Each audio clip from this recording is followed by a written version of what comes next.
અમદાવાદના વેજલપુરમાં આગની ઘટના સામે આવી છે। બખેરી સિટીમાં મોડી રાત્રે લાગી છે આગ।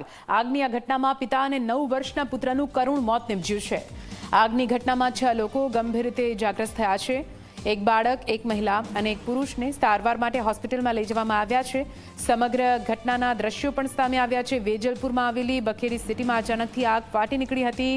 આગના વિકરાળ લપેટો જોઈને અંદાજો લગાવી શકાય છે કે કેટલી મોટી આગ, જેમાં 2 લોકોના મોત નિપજ્યા છે। વધુ માહિતી સાથે સંવાદદાતા દર્શલ જોડાઈ ગયા છે ફોન લાઈન પર। દર્શલ, વેજલપુરમાં આગની ઘટના સામે આવી હતી, ગંભીર રીતે ઇજાગ્રસ્ત થયેલા લોકોની સંખ્યા વધારે છે, શું કઈ પરિસ્થિતિ હાલ?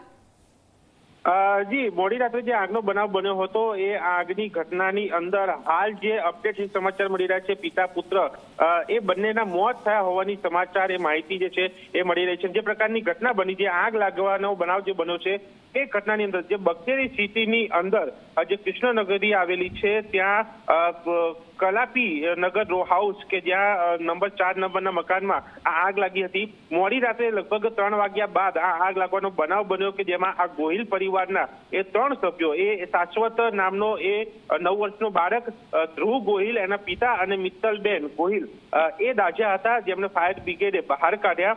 6 જેટલી ફાયર બ્રિગેડની ગાડી અને ટીમે કામગીરી કરીને આગ ઉપર કાબુ મેળવ્યો અને એ દાઝેલા લોકોને હોસ્પિટલ સારવાર માટે ખસેડવામાં આવ્યા। પરંતુ એક દુઃખદ આ સમાચાર મળી રહ્યા છે કે એ 3માંથી એ પિતા પુત્રના મોત નીપજ્યા છે અને એ ઘટનાની અંદર આ ગોહિલ પરિવારે આ 2 સભ્યો જે છે ગુમાવ્યા છે, જ્યારે મહિલા હોસ્પિટલમાં સારવાર હેઠળ છે।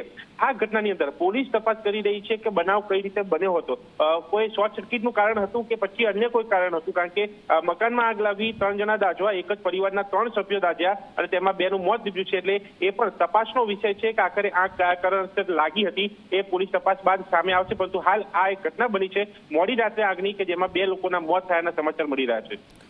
બિલકુલ, આભાર પૂરી માહિતી માટે।